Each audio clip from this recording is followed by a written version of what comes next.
up. It is not. Yes, it is. I don't know about that, but my husband has it.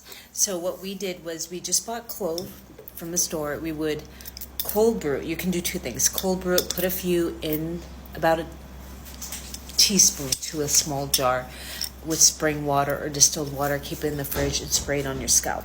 That was one. The other, you can use essential oil, a few drops in the water, but I think that one works. But if you are losing hair, come, let me show you. One of these, you stamp, and then you, instead of the clove, or you can mix the two. We did dry. Again, we make a little jar. You buy it dried. You put it in the jar. You fill the jar up with spring or distilled water, which you want to get at the store, and it will cold brew it.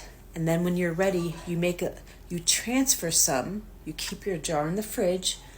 You transfer some to your spray bottle, enough for a few days. You always want to, whatever you're going to keep out, not as much, and you spray.